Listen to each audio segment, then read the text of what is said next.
நீர் போய் சூசானில் இருக்கிற யூதரை எல்லாம் கூடி வரச் செய்து 3 நாள் அல்லும் பகலும் புசியாமலும் குடியாமலும் இருந்து எனக்காக உபவாசம் பண்ணுங்கள். நானும் என் தாதிமாரும் உபவாசம் பண்ணுவோம். இவ்விதமாக சட்டத்தை மீறி ராஜாவினிடத்தில் பிரவேசிப்பேன். நான் செத்தாலும் சாகிறேன் என்று சொல்லச் சொன்னாள்.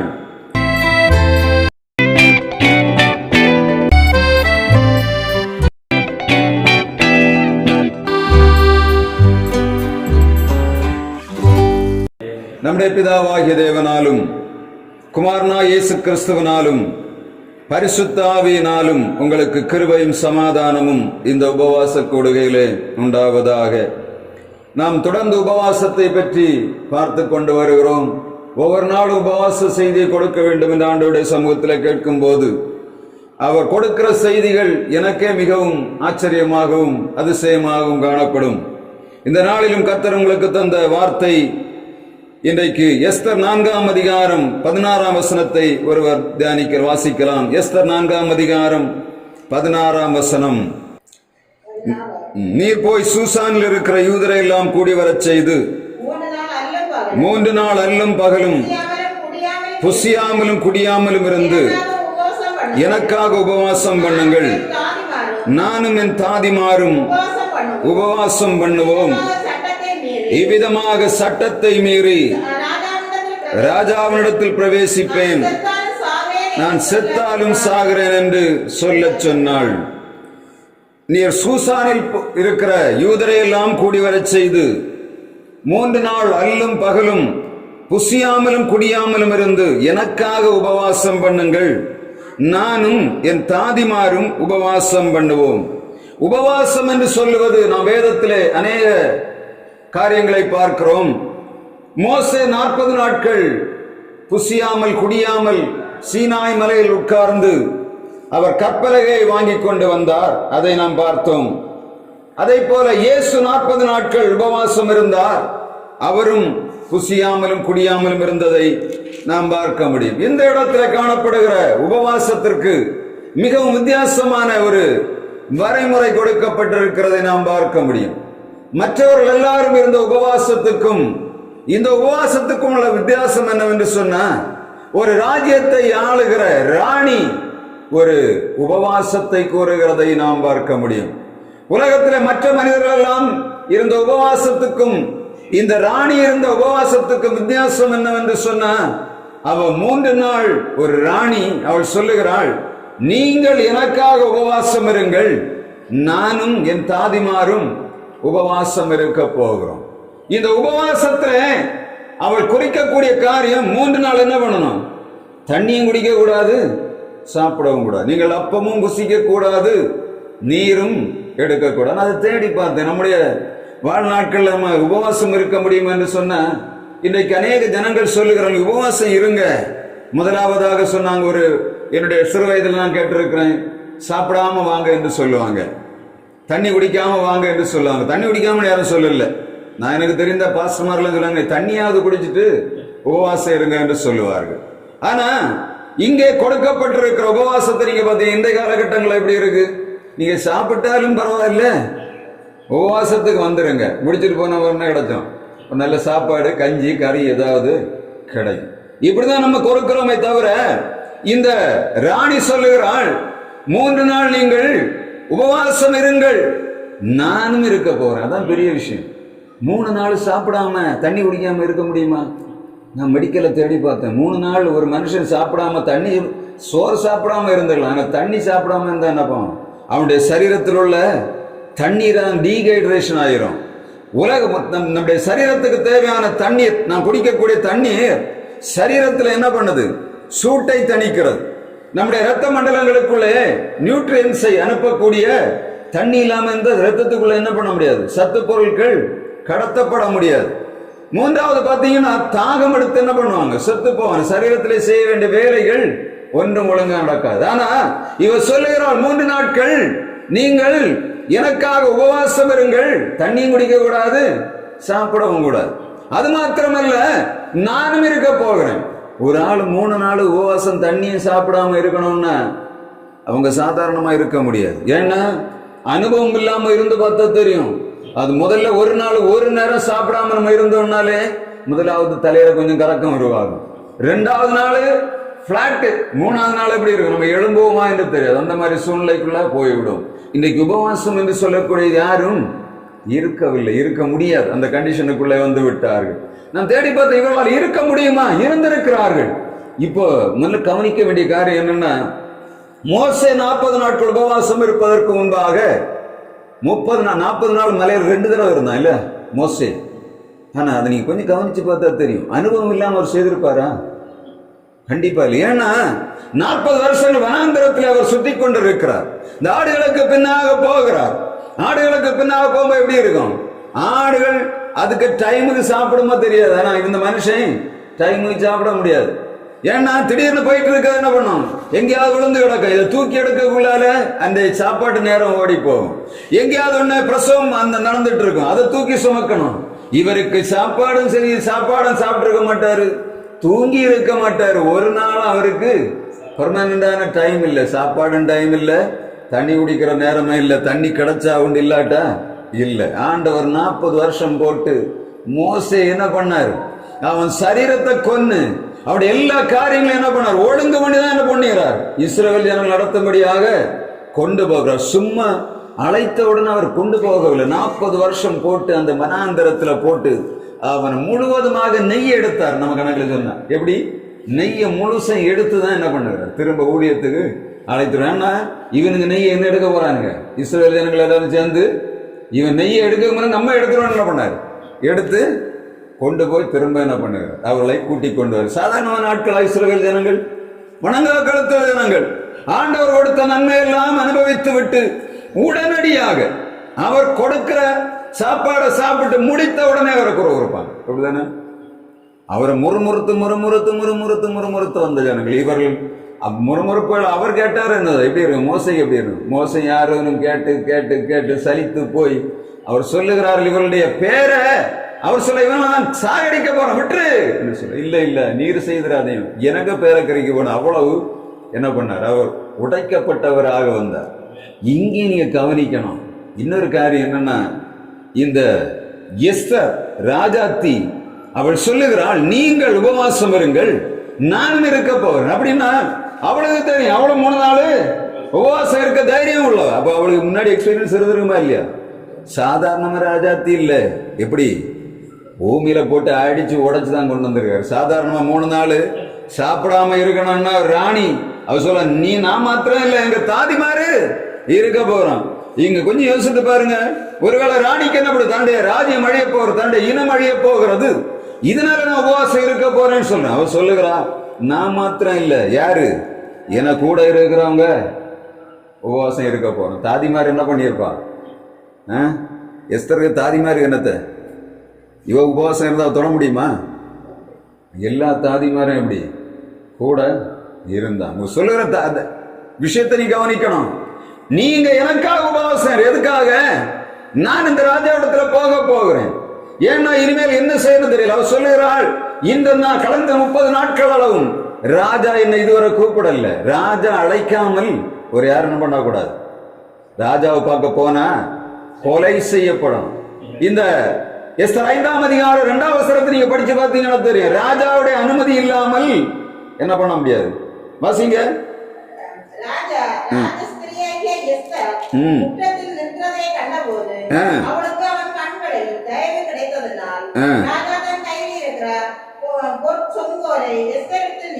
நீட்டினாள். எஸ்தர் கிட்ட வந்து செங்கோலின் நுனியை தொட்டாள். 4ஆம் அதிகாரம் 11ஆம் வசனம் சொல்லுகிறது, யாராவது அழைப்பிக்கப்படாமல் ராஜாவிடத்தில் பிரவேசித்தால் புருஷரானாலும் ஸ்திரீயானாலும் சரி, அவள் பிழைக்கும்படிக்கு அவளுக்கு ராஜா பொற்செங்கோலை நீட்டினால் ஒழிய மற்றபடி சாக வேண்டும் என்கிற ஒரு தவறாத சட்டம் உண்டு. ராஜாவுடைய நாடு உள்ள சகல ஜனங்களுக்கும் தெரியும், நான் இந்த 30 நாளும் ராஜாவினிடத்தில் வரவழைக்கப்படவில்லை என்று சொன்னார். எப்படி நிலைமை எப்படி இருக்கு? 30 நாள் ராஜா கூப்பிடல. ராஜா கூப்பிடாம அரண்மனை முற்றத்துல ராஜ முற்றத்துக்கு முன்ன போனா அவன் என்ன பண்ணணும்? அவன் கொலை செய்யப்படணும். என்ன பண்ணிருக்கு? சட்டம். அப்படிதானே? இந்த சட்டத்தை மீறுவதுக்கு வேற வழி தெரியல. அவர் சொல்லுகிறா, நான் செத்தாலும் சாகிறேன், நீங்கள் எனக்காக என்ன பண்ணணும்? 3 நாள் உபவாசம் இருக்கணும். எனக்காக நீங்கள் உபவாசம் இருக்கணும். நானும் என் தாதிமார் உபவாசம் இருக்க போகிறோம். காரணம் என்ன? தேசம் அழிய போகுது. யூத ஜனங்களாகிய நம்முடைய ஜனங்கள் ஒரு குற்றமும் செய்யாதவர்கள் அழிக்கப்பட போகிறார். இதான் மிக முக்கியமான காரணம். தேசம் அதுக்கு பாட்டுக்கு போயிட்டு இருக்கு, ஆனா அழிய வர போகுது. இது யாருக்கு தெரியுது?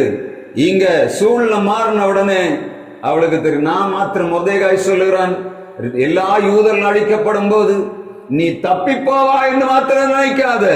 உனக்கு இந்த நாட்களுக்கு ஏன் ஆண்டவர் நாட்களை தந்திருக்கலாம்? உனக்கு ராஜமேன்மை எதற்காக கொடுக்கப்பட்டிருக்கிறது? இந்த நேரத்துக்கு, இந்த யூதர்கள் அழிக்கப்படுகிற நேரத்திற்கு நீ தப்பிக்கப்படும்படியாக உனக்கு இந்த ராஜமேன்மை கொடுக்கப்பட்டிருக்கலாமே என்று மொர்தெகாய் சொல்லுற. அப்படியே பார்க்கிறாயவா என்ன செய்யறதில்லை? உபவாசத்தை கூற வைத்தாள். நான் இந்த வசனத்தை வாசித்து விட்டு நான் கடைசி எல்லாம் முடித்து விட்டு அந்த உபவாசத்துடைய ஆசீர்வாதத்துல முடிவைத்தான் 8ஆம் அதிகாரம் 11ஆம் வசனம் நினைக்கிறேன். கடைசியாக 8ஆம் அதிகாரம் 11ஆம் வசனத்தை வாசிங்க. அகாஸ்வேர் ராஜாவுடைய எல்லா நாடுகளும் ஆதார் மாதம் என்கிற 12ஆம் மாதம் 13ஆம் தேதி ஆகிய அந்த ஒரே நாளிலே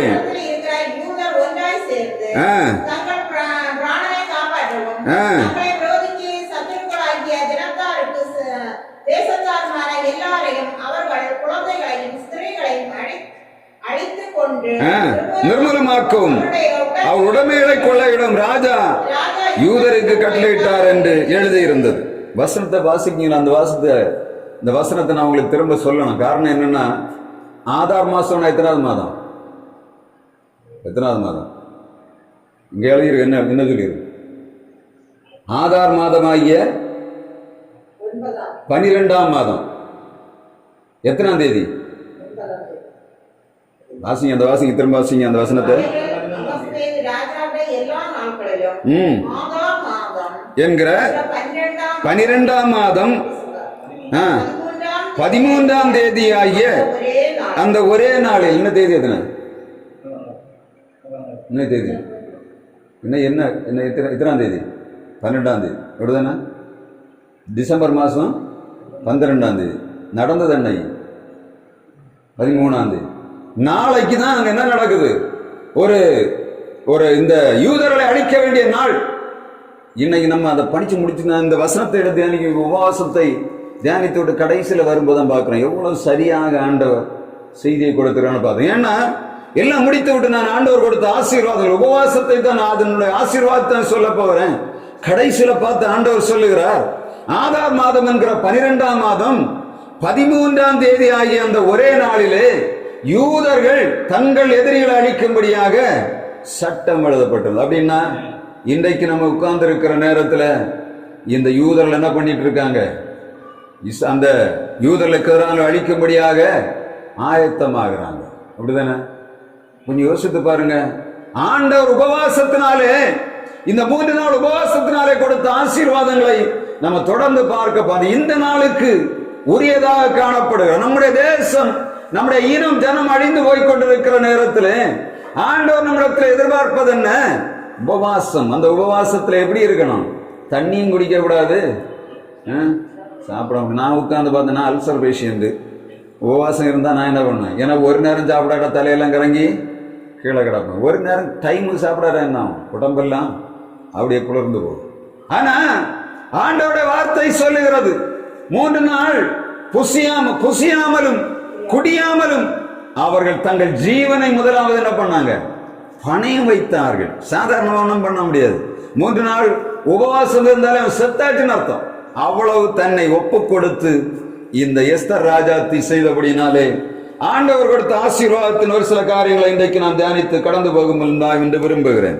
முதலாவதாக எஸ்தர் 5ஆம் அதிகாரம் 2ஆம் வசனம் சொல்லுகிறது. வாசிக்கலாம். கண்டபோது கண்களில் தயவு கிடைத்தது. முதலாவது இங்கே நாம் பார்க்கக்கூடிய காரியம், இந்த 3 நாள் உபவாசம் இருந்து அவள் தைரியமாக எழும்பி போகிறாள். முதலாவது எப்படி இருந்து பயந்து போயிருக்கிறாள். எப்படி சொல்லுகிறா? நான் போனா என்னவா, செத்து போவேன், இப்படிப்பட்ட சூழ்நிலைக்குள்ள இருக்கிற பயந்து போயிருந்த முதல்ல ராஜஸ்திரீ தைரியமாக என்ன பண்ணுகிற, ராஜா கொலுவுக்குள்ள வீற்றிருக்கிறான்னு தெரிஞ்சது, ராஜ வஸ்திரம் தரித்தவளாக அவள் போகிறாள். போய் வசனம் சொல்லுகிறது, அந்த ராஜாத்திக்கு கர்த்தருடைய கண்கள், ராஜாவுடைய கண்களிலே தயவு கிடைத்தது. உபவாசத்துல நம்மை ஒருத்து நம்முடைய ஆண்டவருக்கு முன்பாக நிற்கும் போது கர்த்தருடைய தயவு நம்மேல் வைக்கப்படுகிறது. முதலாவதாக ஆண்டவர் செய்கிற காரியம் என்ன? நம்மேல் தயவுள்ளவராய் இருக்கிறார். அழிக்கப்பட வேண்டிய சந்ததி நாம். மொர்தெகாய் சாதாரணமான காரியம் செய்யவில்லை. இந்த ஆமான் யார்? ராஜாவுக்கு பிரதான மந்திரியாய் இருக்கிறவன், எப்பொழுது ராஜாவோடு கூட இருந்தவனுக்கு ஆலோசனைக்காரனாய் இருக்கிற ஒரு மனிதனை அரண்மனை வாசல்ல உட்கார்ந்து இருக்கிற காவல்காரன் அவன் மரியாதை கொடுக்காட்டா எப்படி இருக்கும்? யோசித்து பாருங்க. நம்ம இயற்கையான சூழ்நிலையும் பார்த்தீங்கன்னா, ஒரு மினிஸ்டர் வருகிறார். மினிஸ்டர் வரும்போது நம்ம எல்லாரும் எழும்பி சல்யூட் அடிக்கிறாங்க. ஒரு ஆள் உட்கார்ந்து இருந்தா என்ன பண்ணுவாங்க? ராஜா அந்த ஆமான் உள்ள வரும்போது எல்லாருமே நமஸ்காரம் அடி பண்றாங்க. எழும்பி நின்று அவனுக்கு வாழ்த்து சொல்லுறோம். மொர்தெகாய் உட்கார்ந்த இடத்த விட்டு எழும்பல. எப்படி இருக்கு கொஞ்சம் யோசித்து பாருங்க. இந்த ஒரு மனிதன் செய்த தவறு தான் என்ன பண்ணுது? சர்வ யூதனை அழிக்கும்படியான ஒரு திட்டம் உருவாகிறது. உண்மையிலேயே அழிக்கப்பட வேண்டிய யாரு? யார் அழிக்கப்படணும்? மொர்தெகாயும் குடும்பம் தான் அழிக்கப்படணும். அப்படிப்பட்ட சூழ்நிலைக்குள்ள இருக்கு. ராஜாவுடைய மந்திரியை கனம் பண்ணாத மனிதனை என்ன பண்ணும் அந்த ராஜா? வைக்கவே மாட்டான். நம்முடைய நடைமுறை வாழ்க்கை நீங்க பாத்தீங்கன்னாலும் தெரியும். பெரிய மனிதர்களா இருக்கிறவங்க அவங்கள மரியாதை கொடுக்காம இருந்தா என்ன பண்ணுவாங்க? முதலாவது நம்ம தூக்கி வெளியே போடுவாங்க. இதே தான் நடந்து. அவன் என்ன பண்ணுகிறான்?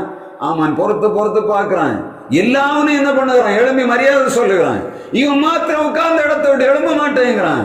எல்லாரும் சொல்லியிருப்பாங்க, இல்ல அதை அவன் போறான், ஒரு ராஜாவுடைய மந்திரி இல்லையா, நீ ஏன் எழும்ப முடியாது? அவன் என்ன பண்ணியிருப்பான்? இவங்கிட்ட என்ன பண்ணியிருப்பான்? மொர்தெகாய் இவன் என்ன சொல்லியிருப்பான்? நான் ராஜா ஆண்டவரை தவிர யாரையும் நான் கும்பிட மாட்டேன். அது சரி, ஆண்டவருக்கு தெரியும், உலக மனுஷனுக்கு தெரியுமா? இவன் திமிரு பிடிச்சவன் தான் சொல்லுவாங்க. அப்படிதானே உண்டா இல்லையா? உலக மனுஷன் சொல்லுவான் திமிரு பிடிச்சவ, இவனுக்கு ராஜா ஒரு சரியான தண்டனை கொடுக்கணும். அங்கதான் என்ன பண்ணியிருப்பாங்க? பாதி பேரு தீர்மானம் பண்ணியிருப்பாங்க. நடந்தது என்ன? வசனம் சொல்லுகிறது, 3 நாள் உபவாசம் முடித்து விட்டு போகிறாள். ராஜாவுடைய தயவு வைக்கப்படும். ராஜாவுடைய தயவு மாத்திரம் இல்லை, இந்த சூழ்நிலை நம்ம படிச்சு பார்த்தீங்கன்னா எனக்கு சில நேரத்தில் அழுகையும் வெறும் கோபம் கூட ஆயிடுச்சு. ஏன்னா அவ்வளவு காரியங்களை நடந்திருக்கு. நீங்க ஒரு பக்கம் ஆமானை நாம் மோசமானவன் என்று சித்தரித்தாலும், மொர்தெகாய் செய்த சின்ன தவறு மொத்த யூதர்களை மடிக்கும்படியான சூழ்நிலை உருவாகிறது. மிக முக்கியமாக செய்ய வேண்டிய காரியம் என்னன்னா, இந்த 3 நாள் உபவாசம் செய்த காரியம் வரலாற்றில் எழுதப்பட்டிருக்கு. யாரு? தயவு கிடைக்கப்பெறாத மனிதர்களுக்கு தயவு உருவாகிறது. அடுத்து அவன் செய்ய என்ன பண்ணுறான்? தயவு கிடைத்தது மாத்திரம் இல்ல, பொற்செங்கோலை நீட்டியாச்சு. அப்படிதானே? நீட்டின உடனே இவ போகிறா, போய் தொடுகிறா. பொற்செங்கோலை தொட்டாச்சுன்னா என்ன அர்த்தம்? ராஜா தான் கேட்கறத கொடுக்கணும். அதான் அந்த கதை. பொற்செங்கல் நீட்டியாச்சுன்னா என்ன ஆச்சு? அவன் அடுத்த வார்த்தை சொல்லு. ராஜா சொல்லுகிறான், நீட்டினான், கிட்ட வந்து தொட்டாள். ராஜா அவளை நோக்கி மன்றாட்டு என்ன? 5ஆம் அதிகாரம் 4ஆம் வசனம் சொல்லுகிறது. முதலாவதாக அவளுக்கு தயவு கிடைக்கிறது. 2ஆவதாக ராஜா கேட்கிறான், எஸ்தர் ராஜாத்தியே, உன் விண்ணப்பம் என்ன? உன் வேண்டுதல் கேட்கப்பட்டது. நீ என்ன வேணும்னு கேளு. என்னத்தை சொல்லுகிறான்? எஸ்தர் ராஜாத்தியே, நீ என்ன வேணாலும் கேளு. ராஜ்யத்தின் பாதி. ராஜ்யத்தின் பாதி. நான் யோசித்து பாருங்க, ராஜா எத்தனை ராஜ்யத்தை ஆண்டுட்டு இருக்கேன்? 127 நாடுகளை அரசாளுகிற ராஜா அகாஸ்வேரு. ராஜா அனுப்புற அந்த ஒரு லெட்டர் போய் சேர எத்தனை மாசம் ஆயிடுச்சு தெரியுமா? 9 மாசம் ஆயிருக்கு. மார்ச் மாசம், அதாவது 3ஆம் சீவான் மாதம் என்று சொல்லக்கூடிய 3ஆம் மாதத்திலே அந்த கட்டளை 2வது ராஜா அனுப்பின அந்த இதானது போடப்படுகிறது. அந்த ராஜா கொடுக்கக்கூடிய 8ஆம் அதிகாரம் 9ஆம் வசனம், எஸ்தர் 8ஆம் அதிகாரம் 9ஆம் வசனத்திலே சீவான் மாதம் என்று 3ஆம் மாதம் 23ஆம் தேதியா எக்காலத்தில் தானே ராஜாவின் சம்பிரதிகள் அழைக்கப்பட்டால். எப்ப நடக்குது இந்த காரியம்? நடக்கிறது சீவான் மாதம் மார்ச் மாதம் 3ஆம் மாதம் 23 மார்ச் 23 என்ன பண்ணது? எழுதப்படுது. இந்த கட்டளை மிக துரிதமாக போகுது. எப்ப இந்த கட்டளை போகிறது? அவன் என்ன நினைக்கிறான்? எவ்வளவு நாள் ஆகும்? 9 மாசம் ஆயிருக்கு. ஆதார் மாசம். இப்ப அங்க அந்த தீர்மானம் எழுதப்பட்ட உடனே அவர் செய்திருக்க முடியும். ஆனா இந்த நாடுகளுக்கெல்லாம் இந்த கட்டளை போகும்படியாக எத்தனை மாசம்? 9 மாசம். 9 மாசம் இருக்கு. அப்படின்னா அவ்வளவு பெரிய ராஜ்யங்களை 127 நாடுகளை அரசாண்ட ராஜா எஸ்தரை பார்த்து சொல்லுகிறான், உன் வேண்டுதல் என்ன? நீ ராஜ்யத்துல பாதி கேட்டாலும் தரம். பாதி என்ன? எத்தனை நாடு? 127 நாடுல பாதி எத்தனை? 63 நாடு. நான் கேட்டாலும் என்ன பண்ணுகிறேன்? உனக்கு தருகிறேன். உன் வேண்டுதல் என்ன? உன் வேண்டுதல் என்ன? முதலாவது, நாம் ஒதுக்கப்பட்டவர்கள் உண்மையிலே தண்டனை அனுபவிக்க வேண்டிய நமக்கு தயவு கிடைக்கிறது. இரண்டாவதாக அவன் சொல்லுகிறான், ராஜா சொல்லுகிறான், மிக உன்னதமானது என்ன? ராஜ்யத்துல பாதி கிடைச்சா அவ யாரு? பாதி ராஜா. அப்படிதானே? ஒரு பக்கத்துல இவன் ராஜா, இன்னொரு பக்கம் ராணி. பாதி நாடுகள் ஆளக்கூடிய வல்லமை அவனுக்கு கொடுக்கிறேன்னு சொல்லுகிறான். கர்த்தர் தம்முடைய பிள்ளைகள் உபவாசம் இருந்து ஜபிக்கும் போது, தங்களை வெறுத்து உண்மையாய் உபவாசம் இருக்கும் போது ஆண்டவர் செய்கிற காரியம் அதுதான். நம்முடைய ஆண்டவர் நம்ம தயவுள்ளவராக இருக்கிறார். என்ன வேணுமான்னு கேட்டா தருவார். அதுதான் மிக முக்கியமான காரியம் இல்லையா? நீங்க அந்த அந்த மேகத்தை கொஞ்சம் யோசித்து பார்த்தீங்க, அந்த அவளுடைய இருந்த சூழ்நிலை நீங்க பார்த்தீங்கன்னா, அதுவரை என்ன பண்ணது? இந்த ராஜா அனுப்பிவிட்ட தாக்கீது உலகமெல்லாம் பொய்யாச்சு. அவனுடைய நாடுகளுக்கெல்லாம் போயிருக்கு. யூதர்களை அழிக்கும்படியாக இவன் எழுதின லெட்டர் பொய்யாச்சு. அதுக்கு அப்புறமாக என்ன நடக்குது? இங்க ராஜாவுடைய முத்திரை மோதிரத்தினாலே அவன் அந்த லெட்டரை எழுதி அனுப்பியாச்சு. நாடுகளுக்கெல்லாம் பொய்யாச்சு ஏற்கனவே. இப்ப உலகம் எல்லாம் இல்ல, ஜனங்களை பார்த்துட்டு இருக்காங்க. நமக்கு ஒரு நாள் வருது, இந்த பயில கள்ள பயிலுக என்ன பண்ணாங்க? ஒருத்தனையும் மதிக்க மாட்டேங்கிறான். அவன மாதிரி தான் இருந்தாங்க. இப்பவும் பாத்தீங்கன்னா தெரியும், யூதர்கள் யாரையும் மதிக்க மாட்டாங்க. இப்பவும் அப்படிதான்.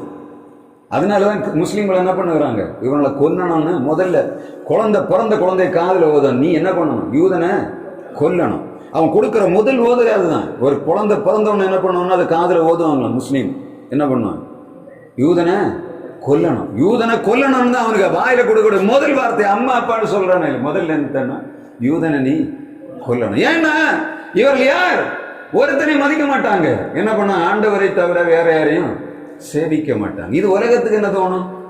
நம்ம எல்லாரும் என்ன பண்ணோம்? ஆண்டவரை மட்டும் சேவிக்கிறோம்னா உலகம் நம்மளை என்ன பண்ணுது? நம்மளை காரிதுப்புறக்காரன். நம்ம என்னத்தை கள்ளப்பயிலுக எப்ப பார்த்தாலும் சொல்லுறேன். கிறிஸ்தவன் சொல்லியாச்சுனாலே ஊழியக்காரன் அவன் கல்லாம், பெந்தேகோஸ்தேக்காரன் அவன் கல்லாம், ஆண்டவர் பேர சொல்ல அவன் கல்லாம். எப்ப பார்த்தாலும் மனுஷனை வாயிலிருந்து வரக்கூடிய வார்த்தை. நீங்க எங்க ஒரு பப்ளிக்ல உட்காந்து பேசி பாருங்க, அப்பதான் தெரியும். என்ன சொல்லுவானுங்க?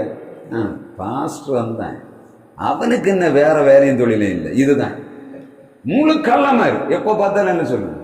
உலகம் நம்ம கொடுத்துற பேர் என்ன? கள்ளன், உதவாத்தவன். ஆனா இந்த ஆட்களுக்கு ஆண்டவர் கொடுக்கிற ஆசீர்வாதம் என்னத்தை? அவருடைய சமூகத்தில் விழுந்து கிடக்கும் போது ஆண்டவருடைய தயவு வருகிறது. நம்ம கேட்கறதெல்லாம் தார நமக்கு மாத்திரம் தெரியும். என்னெல்லாம் கேட்கிறோமோ எல்லாவற்றையும் ஆண்டவர் சொல்லுகிற பாதி ராஜ்யத்துல பாதி. கொஞ்சம் கற்பனை பண்ணி பாருங்க. நம்மனா விட்டுருவோமா? ஐயோ, முதல்ல ராஜ்யம் வரட்டும், அப்படிதான் பார்ப்போம். இனமா ராஜ்யமானு கேட்டா என்ன வரும்? நம்ம என்ன பண்ணும்? கிடக்குதா இல்லை நமக்கு பாதி ராஜ்யம் போகும். அவ பார்க்கிறா, என்னுடைய இனம் அழிந்து போகக்கூடாது. எனவே ஆண்டவர் வார்த்தை சொல்லுகிற, கர்த்தருடைய வார்த்தை சொல்லுகிறது. இந்த அகாஸ்வர ராஜா கேட்கிறான், எஸ்தர் ராஜாத்தியன் வேண்டுதல் என்ன? நீ கேட்கிறதுல உனக்கு அருளப்படும், அது ராஜ்யத்தின் பாதியானாலும் தருவேன் என்று சொல்றாரு. மூன்றாவதாக எஸ்தர் 5ஆம் அதிகாரம் 14ஆம் வசனத்திலே நாம் பார்க்கிறோம். அங்கே மனைவியாகிய சிரேஷு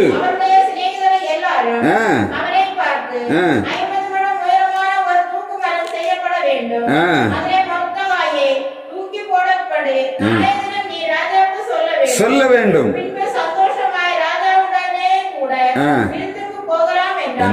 இங்க நன்றா கண்டதினால் தூக்கு மரம் செய்வித்தான். ரொம்ப கவனமா பார்க்கணும். எப்படி நேற்றைக்கு வர இவன் என்ன சொல்லுகிறான்? ராணி சொல்லுகிறா, ராஜாவை தயவிடத்தை சரிதான், நாளைக்கு நீர் என்ன பண்ண, இன்றைக்கு நீர் என்ன பண்ண, நான் வைத்திருக்கிற விருந்துக்கு வரணும். ஏற்கனவே ராஜாவுக்கு சாப்பாடு எல்லாம் ஆயத்தமா இருந்திருக்கும். ஆனா அவர் சொல்ல, இன்றைக்கு நான் வைத்திருக்கிற விருந்துக்கு நீர் வர வேண்டும். சாதாரண காரியம் இல்லை, எல்லாத்தையும் ஒதுக்கி வச்சுட்டு என்ன பண்ணுகிறான், இங்க போகணும். அங்க போகணும்னு என்ன நடக்குது? ராஜா விருந்துல நம்ம சம்பூர்ணமா பரிமாறியாச்சு, ஒண்ணுமே மூச்சு விடல. அப்படிதானே? இப்ப ஆமான் வீட்டுக்கு வருகிறான், வீட்டுல வந்து கொண்டாடிட்டு சொல்றான். எப்படி சொல்றான்? எப்பா இப்படி ஒரு காரியம் நடந்து தெரியுமா? என்ன ராஜா கூப்பிட்டு போனார், அங்க யாரையும் விருந்துகிட்டு கூட்டிட்டு போகல, என்னை மாத்திரம்தான் கூப்பிட்டு போனார். எப்படி இருக்கு? இத போன உடனே கொண்டாட்டிட்டு சொன்ன பொண்டாட்டி என்ன செய்திருக்கா? ஐடியா பார்த்தீங்களா? நாளைக்கு நீர் விருந்துக்கு போறது சரி, ஆனா உங்க சத்துரு நீர் இருக்கிறதுல கண்ணு காணக்கூடாது. அப்ப என்ன பண்ணணும்? இன்னைக்கு நீர் தூக்கு மரம் செய்யணும். தூக்கு மரம் எத்தனை, எவ்வளவு? சாதாரண தூக்கு மரம் 50 மூலம் 75 அடி உயரம். யோசித்து ஒரே நாள்ல 75 அடி உயரமான ஒரு தூக்கு மரம் செய்யணும். சாதாரண காரியம் இல்லை. அப்படிதானே? அது 75 அடி நம்ம ஹைட்ல பண்ணணும்னா 75 அடி ஹைட்டுக்கு அந்த அளவுக்கு பெருசா இருக்கணும். கீழே இல்லாம இருந்தா என்ன பண்ண முடியாது, அந்த தூக்கு மரம் நிற்காது. அட்லீஸ்ட் எனக்கு தெரிஞ்சு ஒரு 4 பேர் பிடிக்கக்கூடிய அளவு பெரிய பில்லராக தான் இருந்திருக்கும். நம்ம பார்க்கணும் தூக்கு மரங்கள், இந்த கொடி மரங்கள் எல்லாம் நம்ம பண்ணும்போது அந்த கொடிமரம் மேல ஒரு கொடியை நாட்டுறதுக்காகவே பெரிய பேஸ் போட்டிருப்பாங்க. பார்த்தா தெரியும். நம்ம ஒரு லைட்டு மேல போடக்கூடிய லைட், டூம் லைட் போடுவதற்கு நம்ம பேஸ் எவ்வளவு இருக்கு நீங்க செக் பண்ணி பார்த்தா தெரியும். அப்படி அந்த ஜங்ஷன்ல நிற்கக்கூடிய இந்த இது எத்தனை அடி இருக்கு? 15 20 அடி தான் இருக்கும். 75 அடி உயரம், அது 50 மூலம் உயரத்துல அந்த தூக்கு மரம். அந்த மரம் செய்யறதுன்னா அந்த தூக்குல மனுஷன் ஏறும்போது நம்மள சாகக்கூடாது, மூக்கில் நம்ம கீழே விழக்கூடாது, இந்த பில்லர் என்ன ஆகக்கூடாது, அசையக்கூடாது. அப்ப எனக்கு தெரிந்த மினிமம் ஒரு 4 பேராவது அடக்கக்கூடிய பெரிய அளவு, அவ்வளவு பெருசா இருந்திருக்கு. ஏகதேசம் இந்த அளவு இதுக்கு மேல இருக்கணும் இந்த பேஸ். இப்போ ஒரு காற்றாடி, நம்ம காற்றாடி இருக்குல்ல, காற்றாடிக்கு பேஸ் எப்படி இருக்கு? இதை போல 2 மடங்கா அது காற்றாடி கிட்டத்தட்ட ஒரு 20-25 அடிக்குள்ள தான் நிற்குது. இதை போல 3 மடங்கு போனோம்னா அது அந்த காற்றை தாங்கணும். நீங்க ஒரு இந்த நம்ம செல்போன் டவர்ல ஏறி பார்த்தீங்கன்னா தெரியும். அந்த செல்போன் டவர்ல மேலே ஏற முடியாது, அங்க இருந்து ஆடி விழுந்தவங்க செத்து போகும். அப்ப நிறுவன 75 அடி உயரம் நிறுவக்கூடிய அந்த பில்லரானது அது அவ்வளவு வலிமை நிறைந்ததாக இருக்கணும். அதே மாதிரி பேஸ் ரொம்ப பெருசா இருக்கணும். இருந்தா தான் என்ன பண்ணும், அந்த 75 அடி ஸ்ட்ராங்கா நிற்கும். ஒரு மனுஷன் அதுக்கு மேல தூக்குல போட முடியும். நீ கொஞ்சம் யோசிக்க, ஒரே நாள்ல செய்யணும். இது உலகத்தை அங்க தேசம் தெரிஞ்சிருக்குமா? தெரிஞ்சிருக்காதா? எல்லாருக்கும் தெரிஞ்சிடும். ஏன்னா ஆமான ஒரு பெரிய தூக்கு மரம் செய்யறான். தூக்கு மரம்னு சொல்லிட்டு செய்திருக்க மாட்டான். ஏன்னா ராஜா தூக்கு மரம் செய்யணும்னு என்ன பண்ணும், கொன்னே போடும். நான் வேற ஏதோ ப்ராஜெக்ட் நினைத்து ஒரே நாள்ல 75 அடி உயரமான தூக்கு மரத்தை செய்கிறார். கற்பனையே பண்ணி நம்ம சும்மா எளிதா வாசித்துட்டு போறோம். நம்ம இத்தனை வருஷம் வாசித்து வாசித்து பார்த்துருக்கோம். ஒரு தூக்கு மரம் செய்திருந்தா அதுல தூக்கி போட்டோம், அப்படிதானே படிப்போம். நீங்க யோசித்து பாருங்க, 75 அடி உயரம், 50 மூலம் உயரமான ஒரு தூக்கு மரம். அந்த தூக்கு மரம் சாதாரணமா நம்ம ஒரு என்ஜினியர் அதை கற்பனை பண்ணி அதை போட்டு பார்த்தா ஒரு நாள்ல நிர்மாணிக்க முடியாது. ஆனா என்ன நடந்திருக்கு, ஒரே நாள் அதை செய்திருக்கான். அப்ப எவ்வளவு ஆட்கள் அதுல வேலை செய்திருப்பாங்கன்னு பாருங்க. ஒரு நாள் இரவுக்குள்ளே அந்த அவன் ராஜாவிடத்தில் வந்த மத்தியானத்துக்கு மேலதான் விருந்து நடக்குது. மத்தியானத்துக்கு மேல வருகிறார்கள்.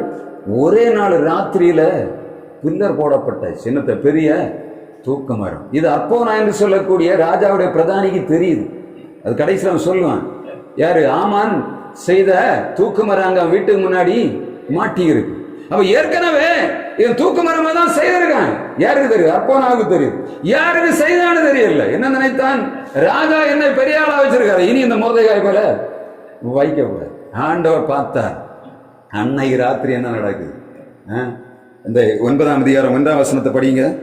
6ஆம் அதிகாரம் 1ஆம் வசனம். அன்று ராத்திரியிலே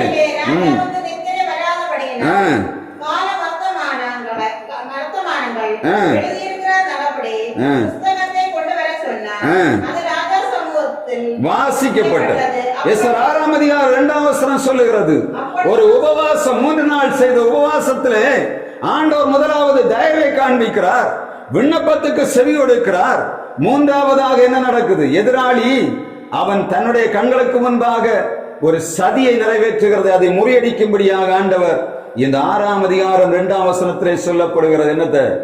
அந்த ராஜாவுக்கு தூக்கம் வரல.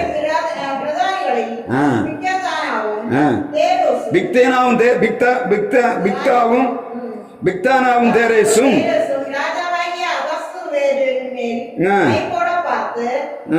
செய்தியை முதலில் அறிவித்தான் என்று வாசிக்கப்படும். இத்தனை நாளா எங்க போச்சுது? ஒன்னு யோசித்து பாருங்க, எவ்வளவு நாள் ஆச்சுன்னு தெரியல. அது மறந்து போகாம இருக்க என்ன பண்ணிருக்காங்க? அந்த அந்த அந்த அவருடைய ரெஜிஸ்டர்ல எழுதப்படுது. எப்படி? பிக்தானாவும் தேரேசும் ராஜாவின் மேல் கை போடப்பட்ட செய்தி எழுதப்பட்டிருக்கு. இதுவரை மறக்கப்பட்டு கிடந்த அந்த தாக்கீது என்ன பண்ணுது? ராஜாவுக்கு கண்ணுக்கு நேரம் வரும்படியாக ராஜாவுக்கு என்னாச்சு? குழப்பம் உருவாயாச்சு. ராஜா ஒண்ணும் பண்ண முடியவில்லை. என்ன நினைக்கிறான்? இன்றைக்கு ராத்திரி அவன் வந்து அங்க படுக்கை போறதுக்கு முன்னாடி அவனுடைய மனசுக்குள்ள பெரிய சஞ்சலம் ஒண்ணு வருகிறது. எப்படி? ராஜாவுக்கு தூக்கம் வரல. ராஜாவுக்கு தூக்கம் வராத உடனே அவன் என்ன செய்வான்? ராஜா மாதிரி தூக்கம் வரட்ட என்ன பண்ணுவாங்க? எங்கேயாவது எடுத்துட்டு போய் எங்கேயாவது மீன் பிடிச்சகோ, எங்கேயாவது ஒரு இடத்துல போய் எங்கேயாவது விழுந்து கிடக்கோ செய்வாங்க. ஆனா இங்க அவனுக்கு என்னத்தை நீங்க பாருங்க, கால வர்த்தமானம் எழுதப்பட்ட அந்த புஸ்தகத்தை கொண்டு வர சொல்லுகிறான். எப்படிதானே? டைரியை கொண்டு வர சொல்ல. டைரியில என்ன எழுதியிருக்கு? டைரி எடுத்து படிச்சு பார்த்தா ராஜாவை கொலை செய்ய தீர்மானம் 2 பேரு. அதை இந்த மொர்தெகாய் ராஜாவுக்கு அறிவித்தான் என்ற செய்தி வருது. ஆண்டவர் சும்மா இருக்க விடல. உபவாசத்துக்கு மகிமையாக சொல்லுகிறேன். 3 நாள் உபவாசம் இருக்கும் போது ஆண்டவர் செய்த அதிசயம் என்ன? அங்கே போடப்பட்ட ரெஜிஸ்டர் திரும்ப தூக்கப்படுது. அப்படிதானே? நன்மை செய்த மனிதன் ஒருவன் அங்கே உட்கார்ந்து இருக்க. அவன் ஏதாவது செய்யப்பட்டிருக்கிறா? இல்ல. எந்த ப்ரமோஷனும் இல்லை. ஏன்னா யார் இருக்கிறாரு? ஆமான் கூட இருக்கிறான். இந்த மொர்தெகாய் கீழ்ப்படியாதபடி அவனுக்கு என்ன பண்ணல? ஒரு விதமானம் கொடுக்கப்படல. இதுதான் முக்கியம். காரணம் என்னன்னா, இந்த பாய் எழும்பல இவனுக்கு என்னத்தை கனம் கொடுக்கிறான்? ராஜாவை கொலை செய்த தீர்மானம் போட்டவங்களே என்ன பண்ணுகிறான்? இந்த மொர்தெகாய் காப்பாற்றுகிறான். ஒரு நல்ல மினிஸ்டர்னா என்ன பண்ணணும்? அவனுக்கு ஏதாவது மரியாதை ஒன்றும் செய்ய திரும்ப அந்த இடத்துல தான் உட்கார்ந்துருக்கான். அந்த காவலாளியாகவே அந்த இடத்துல கர்த்தருடைய வார்த்தை சொல்லுகிறது. இரவு நேரத்துல ராஜாவுக்கு தூக்கத்தை ஆண்டவர் கொடுக்கவில்லை. கொடுக்காதவனாவது தாக்கீது திரும்ப வாசிக்கப்பட்டு நினைவு கூறப்படுகிறது. 4ஆவதாக எஸ்தர் 6ஆம் அதிகாரம் 11ஆம் வசனத்தை படிச்சு பாருங்க. அதை சொல்லு. கொண்டு போய்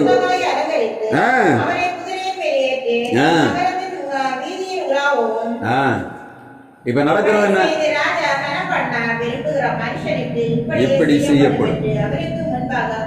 ஆமான் எதுக்கு வருகிறான்? விருந்துக்கு போறதுக்கு முன்னாடி என்ன பண்ணணும்?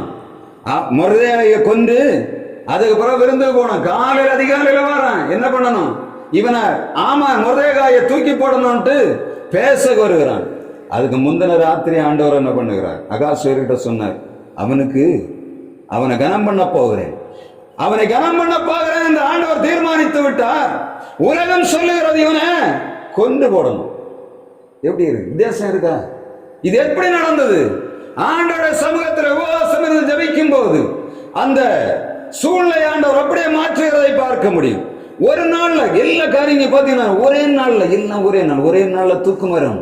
ஒரே நாள்ல என்ன பண்ணுறான்? இவன் விருந்து அடுத்த நாள் விருந்து வருவதற்கு முன்பாக தூக்கு மரத்துல தூக்கி போடப்பட வேண்டும். மிக தீவிரமான காரியம். ஒவ்வொரு காரியம் ஒரே நாள்ல மறுநாள் காலையில் என்ன பண்ணுகிற? ராஜாவை பார்க்கும்படியாக ஆமான் வருகிறான். மொர்தெகாயை தூக்கி போட வேண்டும். இரவு நேரத்தில் ஆண்டவர் மொர்தெகாயிட்ட சொல்லுகிறான், மொர்தெகாயை கனம் பண்ணணும். இவன் நினைத்துக் கொண்டிருக்கிறது, வார்த்தை வருகிறது. இவன் வரும்போது கேட்கிறான், மொர்தெகாய் ஆமானை பார்த்து கேட்கிறான், ராஜா கனம் பண்ண விரும்புகிற மனிதனுக்கு எதை செய்ய வேண்டும்? அவன் சொல்லுகிறான், ஆமான் நினைக்கிறான் உள்ள, ஆக என்ன தவிர யார் நேற்றை தான் என்ன கனம் பண்ணாரு. இவன் நினைத்தது நேற்றைக்கு விருந்துக்கு என்ன கூட்டி நான் பெரிய ஆள் நினைச்சான். கனம் பண்ண அவன் என்ன பண்ணான் தெரியுமா? இந்த கனம் எனக்கு தான் கிடைக்க போன்னு நினைச்சான். என்ன செய்தான்? எல்லாத்தையும் சொல்ற. ராஜா ஏறுகிற என்னத குதிரை, ராஜாவுடைய வஸ்திரம், அவருடைய முத்திரை மோதிரம் எல்லாத்தையும் கையில போட்டு அவன் ராஜாவாகவே பிரகடனப்படுத்தப்படணும். எப்படி இருக்கு சூழ்நிலை? எப்படி மாறுது சூழ்நிலை? மாறுகிறத பாருங்க. கொலை செய்யப்பட வேண்டிய மனிதன், அந்த கொலையாளி, கொலை செய்ய வேண்டிய செய்வதற்காக தீர்மானம் பண்ணின மனிதன் கையிலேயே பொறுப்பப்படுகிற. என்ன பொறுப்பு? நீ அவனை நீ சொன்னது மாதிரி எல்லாம் செய்து ஒரு குறை வைக்கப்படாது. எப்படி? நீ என்னெல்லாம் சொன்னியோ ஒரு குறையும் அவனை வைக்காம என்ன பண்ணணும்? அவனுக்கு ட்ரெஸ் பண்ணி அவனை ராஜாவுடைய அந்த அலங்கரிச்சு மேலே ஏற்றி அவன் போகும்போது அவன் பின்னாடி என்ன பண்ணணும்? நீ நடந்து போகணும். எப்படிப்பட்ட ஆண்டவர் பாருங்க! உபவாசத்துக்கு ஆண்டவர் இடத்துல இருக்கிற மரியாதை அது. நம்ம என்னத்தையோ உபவாசம் என்று சொல்லுகிறோம். சூழ்நிலை எப்படி இருந்தாலும் சரி, ஆண்டவர் சொல்லுகிறார், உங்கள் சூழ்நிலை மாற்றும்படியான மிகப்பெரிய பீரங்கி இந்த உபவாசம். இது எப்போ நான் சொல்லேன், சூழ்நிலை மாற்றக்கூடிய ஒரு பெரிய பீரங்கி தான் என்னது? உபவாசம். ஆனா இந்த உபவாசம் மிக வித்தியாசமான உபவாசம். சாதாரணமா யாரும் செய்ய முடியாத உபவாசத்தை இந்த ராணி கேட்கிறாள். எல்லாமே என்ன பண்ண நடக்கிறது. இப்பொழுது அந்த ராஜாவுடைய மந்திரி அவன் மூலமாக மொர்தெகாய்க்கு கனம் உருவாக்கப்படுகிறது. 7ஆம் அதிகாரம் 9ஆம் வசனத்தை நாம் வாசிக்கலாம். எதிராளி மூலம்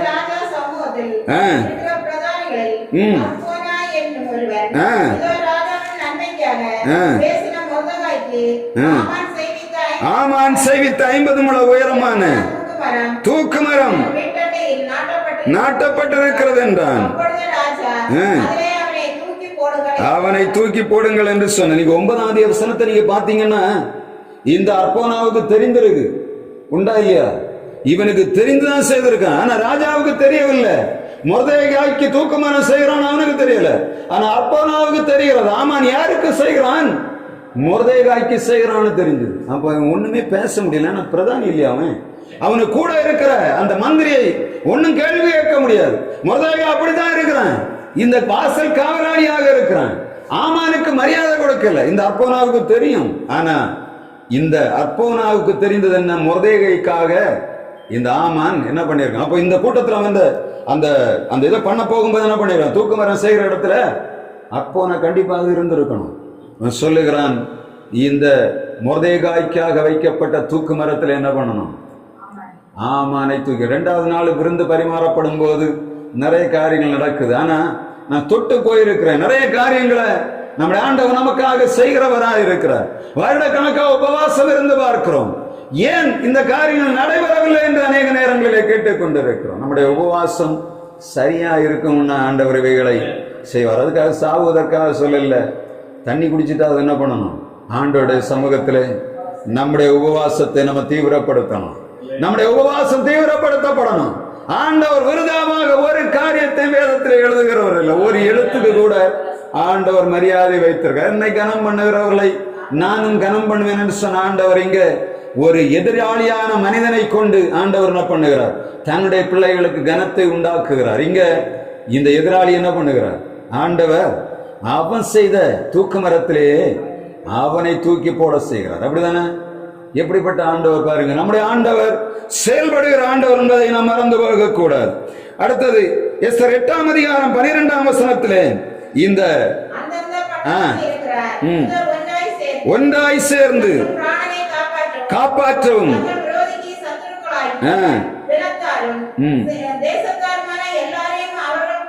குழந்தைகளையும் ஸ்திரீகளையும் அழைத்துக் கொண்டு நிர்மூலமாக்கவும் அவர் உடைமைகளை கொள்ளையிடவும் ராஜா யூதருக்கு கட்டளையிட்டார் என்று எழுதியிருந்து. ராஜா என்ன செய்யறான் பார்த்தீங்களா? இது எப்படிப்பட்ட ராஜா பாருங்க! முதலாவதாக மொர்தெகாயை கொலை செய்ய யூதர்களை கொலை செய்யும்படியாக எழுதினவன் அடுத்து எழுதுறான், அந்த நாளில் என்ன பண்ணணும்? யூதர்கள் தங்களுடைய எதிராளிகளை சங்கரிக்கணும். அது மாத்திரம் இல்லை, அவருடைய உடைமைகளை கொள்ளையிடணும். ராஜா கொடுக்குற அட்வைஸ் பத்தியில எப்படி அடுத்தவன் பொருளை நீ எடுத்துக்கான்னு சொல்லுகிறான். நல்ல ராஜா என்ன பண்ணுவான்? அடுத்தவனை தொடக்கூடாது, உன் பொருளை மட்டும் நீ எடுத்துக்கணும். அடுத்தவன் பொருளை தொடக்கூடாது ராஜா எழுதணும். சட்டம் எப்படி எழுதணும்? அடுத்தவன் பொருளை நீ தொடக்கூடாது. இங்க ராஜா சொல்லுகிறான், நீ அவனை கொன்னுங்க, அவனுடைய பொருளை எல்லாம் எடுத்துக்க. அந்த தாக்கீது மாற்றப்படுகிறது. முதலாவதாக ஆண்டவர் தம்முடைய பிள்ளைகள் மேல் தயவுள்ளவராய் இரக்கமுள்ளவராய் இருக்கிறார். விண்ணப்பத்தை கேட்கிறார். அவருடைய பிள்ளைகளுக்கு நன்மை செய்கிறார். அதை போல எதிராளிகள் செய்யக்கூடிய சூழ்ச்சிகளை அவர்களுக்கு நேராக திருப்புகிறார். அது மாத்திரமல்ல, தம்முடைய பிள்ளைகளுக்காக தேசத்தினுடைய சட்டத்தையே மாற்றுகிறவராயிருக்கிறார். அதுக்கு அடுத்த பார்த்தீங்கன்னா, அந்த திருப்பப்பட்ட எஸ்தர் 9ஆம் அதிகாரம் 12-13 வசனத்தை நாம் வாசிக்கலாம். எஸ்தர் 9:12-13 அதிலே சொல்லப்படுகிறது, இஸ்ரவேல் ஜனங்கள், அந்த யூதர்கள் அரண்மனையில் கொண்டு வரப்பட்டது. ராஜா யூதர் 10 குமாரரையும் கொண்டு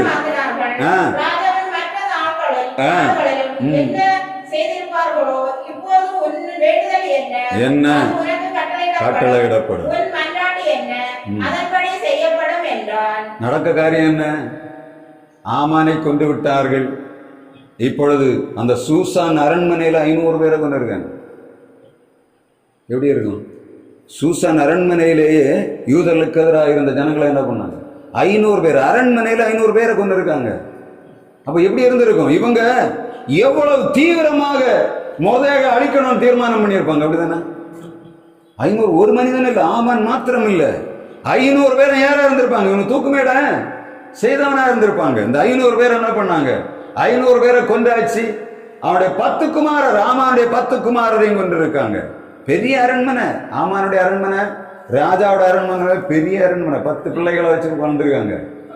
அவ்வளவு பெரிய அரண்மனை அவனுக்கு ஆமானுக்கு கொடுக்கப்பட்டது. அந்த ஆமான் என்ன பண்ணான்? அவன் அரண்மனைக்கு முன்பாகவே தனக்கு என்ன பண்ணான்? ஒரு பெரிய தூக்கு மேடையை செய்தான். வசனம் சொல்லுகிறது, அப்போ ராஜா சொன்ன, அவனுக்கு ராஜாவுடைய கோபம் அடங்கல்ல. என்ன அவனுக்குள்ள எழுதப்பட்ட நீங்க பாத்தீங்கன்னா தெரியும். 2ஆம் நாள் விருந்துக்கு போகும்போது ஆமான் எங்க ராஜஸ்திரீயுடைய படுக்கையில விழுந்து கிடந்தான். அவன் வாயில் இருந்த வார்த்தை என்னத்தை? நான் உயிரோட இருக்கும் போதே எனக்கு எதிரா ராணியை பலவந்தம் பண்ண இவன் தீர்மானம் பண்ணிட்டானோ என்று எப்படி கேஸ் திரும்புது சொல்லல. ஆனா என்ன நடந்தது? இவன் படுக்கையில எதுக்காக கிடக்கிறான்? ராஜஸ்திரீயுடைய படுக்கையில போய் அவன் பிராணனுக்காக விழுந்து கிடக்கிறான். கேஸ் திரும்பி போச்சு. என்னுடைய மனைவிய இவன் என்ன பண்ண போனான்? பலாத்காரம் பண்ண போய்விட்டான். சொல்லாம அதை மறைமுகமா சொல்லிட்டான்னு சொல்லிதான் அந்த வெறியோட என்ன பண்ணுகிறான்? இஷ்டத்துக்கு பண்ணான். என்னென்ன பண்ணான்? முதலாவது சொல்லுகிறான், எழுது, என்னுடைய முத்திரை மோதிரத்தை வச்சு என்ன வேணும்னு எழுது அப்படின்னா எழுதுனா அனுப்புனாங்க. அடுத்தது சூசான் அரண்மனையில் இவனு அதிகாரிகளா இருந்த 500 பேரு, சும்மா சாதாரண ஆட்கள் இல்ல, ராஜாவுடைய பணி செய்கிற 500 பேரை கொண்டாச்சு. ஆமானுடைய 10 குமாரர்களை கொண்டாச்சு. இன்னும் கேட்கிறான், உனக்கு என்ன செய்யணும் கேட்க. எப்படி இருக்கும்? இன்னும் வருத்தீரல்ல. அடிக்க ஒரு ராஜாவுக்கு மேல கோபம் வந்தா என்னெல்லாம் வரணும்னு பாருங்க. கடைசியில் என்னாச்சு? அவன் சொல்லுகிறான், 10 பேரை என்ன பண்ணணும்? ராஜாவுடைய ஆமானுடைய 10 குமாரரையும் ஜனங்கள் பார்க்க தூக்கி போடணும். அதையும் செய்கிறாங்க. இது முடித்த பிறகு ஒரு காரியம் நடக்குது. கடைசி அன்னைக்கு பார்த்தீங்கன்னா 9ஆம் அதிகாரம் 32ஆம் வசனத்திலே வாசிக்க 9:32 நம்ம முடிப்போம். கட்டளையானது திடப்படுத்தினது எழுதப்பட்டது. பூரீம் என்று சொல்லக்கூடிய அந்த நாட்கள் எழுதப்படுகிறது. ஒரு அதில் என்ன எழுதுகிறாங்க? இந்த ஆதார் மாதம் 13ஆம் தேதி 14ஆம் தேதி என்ன பண்ணணும்? ஒரு விருந்துங்கிற நாளாக, யூதர்கள் சமாதானம் பெற்ற நாளாக, யூதர் தங்கள் அடிமைத்தனத்தில் விடுதலையான நாளாக, தங்கள் பிராணம் காக்கப்பட்ட நாளாக எழுதப்படணும். ஏன் அந்த நாளிலே ஆமான்கள் சொல்லக்கூடிய மனிதன் யூதர்களை அழிக்கும்படியாக தீர்மானம் பண்ணினான். அந்த தீர்மானமானது மாற்றப்பட்டு எஸ்தர் ராஜாத்தி மூலமாக இந்த ஜனங்களுக்கு விடுதலை உருவானது என்று எழுதப்பட்ட அந்த நாள் என்னத்தை? கிறிஸ்துமஸ் மாதிரி கொண்டாடப்படணும் என்று எழுதப்பட்ட. இன்றைக்கும் அந்த நாட்கள் நினைவு கூறப்பட. வேதத்தில் தெளிகிற யூதர்கள் இந்த நாளை என்ன பண்ணுவாங்க? இந்த நாளெல்லாம் அவர்களுக்கு எப்படி இருக்கும்? அவருடைய கணக்கு பிரகாரம் இது கடைசி மாதமாக 12ஆம் மாதமாக இருக்கும் என்று சொன்னா என்ன பண்ணுவாங்க? அந்த நாள் இவங்க இன்றைக்கு நாளைக்கெல்லாம் கொண்டாடுகிற நாள். அப்படித்தானே? கிறிஸ்தவர்கள் இந்த மாசம் அந்த மாதிரி என்ன பண்ணுவாங்க? ஆதார் மாதத்தை நாமும் கொண்டாடுகிறோம். 12ஆம் மாதம் நமக்கு எது? டிசம்பர் மாதம். இந்த மாதத்துல இதே நாள் இன்னைக்கு நாளைக்கு யூதர்கள் அழிக்கும்படியான நாளா மாறுது. 14ஆம் தேதி என்னத்தை? அவர்கள் விருந்துங்கிற நாளாக மாற்றப்படுகிறது. தங்கள் சத்துருக்களது விடுதலையாகி அவர்கள் அந்த நாட்களை பண்டிகை நாளாக அனுஷ்டிக்கிற அந்த ஆசரிக்கிற நாளாக அது மாற்றப்படுகிறது. உபவாசத்துல இத நிறைய நம்ம கேட்டிருப்போம் இல்ல, ஒவ்வொரு நாளும் உபவாசத்தை எடுக்கும்போது எல்லாரும் சொல்லுவாங்க, நம்ம உபவாச கூடைன்னு போகும்போது வேதத்துல உபவாசம் இருந்து செய்த ஜனங்களை தான் நாம பேசணும். நான் இன்றைக்கு கொடுத்த செய்ய நான் இதுவரை கொடுத்தது இல்லை, நிறைய கொடுத்துருக்கேன். இத்தனை வருஷங்களா பேசிட்டு வரோம். உபவாச கூடுகையில் அந்த தென்னிந்திய திருச்சபையில் உபவாச கூடுகையில் எல்லாம் போகும்போது நல்ல செய்தி கொடுக்கணும். உபவாச கூடுகை அவங்க மற்றவங்கள மாதிரி எதிர்பார்க்க மாட்டாங்க. உபவாசம்னா என்ன அதை டீச் பண்ணணும். ஒவ்வொரு நாளும் நாம் அந்த உபவாச கூடுகைகளை தியானிக்கும் போது ஆண்டவர் வித்தியாசமான ஆசீர்வாதங்களை நமக்கு தருகிறார். இன்றைக்கு எனக்கே பெரியது. நான் கேட்குறேன், ஆண்டவரே எனக்கு இதெல்லாம் தேவை இருக்கு ஆண்டவரே, ஆனால் ஒரு நேரம் என்னால் பாசிக்கிறேன், நான் விழுந்தா என்ன பண்ணுவேன், செத்து போவேன். ஆனால் என்ன சொல்லுகிறது, உண்மையிலேயே உபவாசம் இருக்க முடிந்தவங்க 3 நாள் உபவாசம் இருக்கணும். இருந்து இந்த 3 நாள் ஆண்டவருடைய வேற ஒன்றும் பண்ண விடாது, அறைய போட்டணும், போய் உட்கார்ந்துடணும். ஆண்டவரே தண்ணியும் வெள்ளமும் தான் இருக்க முடியும். ஏன்னா உபவாசம் உண்டு, நம்ம போய் உட்கார்ந்துட்டோம்னா தண்ணியும் வேண்டாம் சாப்பாடும் வேண்டாம், இருக்க முடியும், எனக்கு தெரியும். ஆனால் இப்போ முடியவில்லை. நமக்கு ஆண்டவர் கொடுக்கிற நாட்களை ஆண்டவருக்காக உபவாசம் இருந்து நம்முடைய தேசங்கள் அழியப்பட, நமக்கு இதே மாதிரி சூழ்நிலைகள் நம்முடைய எதிராளிகளினால் வருகிற சூழ்ச்சிகள் நமக்கு அதிகம் உண்டு. சாத்தான் செய்கிற சதி மிக அதிகம். இதை நம்ம ஜெயிக்கணும். என்ன பண்ணணும், 3 நாள் அட்லீஸ்ட் உபவாசம் இருக்கும். அதுக்கு முயற்சிகளை எடுங்க. ஆண்டவர் நம்முடைய வாழ்வை மேன்மைப்படுத்துவார். எனக்கு பெரிய ஆசை, சபை வளரணும். பாஸ்டர் சீக்கிரமா என்ன பண்ணணும், ஒரு ஆலயத்தை உருவாக்கணும். ஆலயமாகவே அது வந்து ஜனங்கள் வந்து கொஞ்ச நேரம் உட்கார்ந்து ஜெபிக்கணும். சில ஆலயங்களை நீங்க பாத்தீங்கன்னா தெரியும், இந்த சில ஆர்கனைசேஷன்ஸ் எல்லாம் எப்பொழுதும் திறந்து வைத்திருக்க, ஜனங்கள் போய் ஜெபிக்கும்படி. அங்க போனா ஒரு கிளாஸ் தண்ணி கொடுப்பாங்க. சில நேரத்தில் பார்த்தீங்கன்னா பாட்டு அங்கே போட்டிருப்பாங்க. ஜனங்கள் போய் அமைதியாக உட்கார்ந்து ஆராதித்து வருகிறார்கள். இந்த ரோமன் கத்தோலிக்க இடங்கள் எல்லாம் நீங்க பார்த்தீங்கன்னா தெரியும், எல்லாம் திறந்து கிடக்கு. ஜனங்கள் எந்த நேரத்திலையும் போய் ஆராதிக்கிறார்.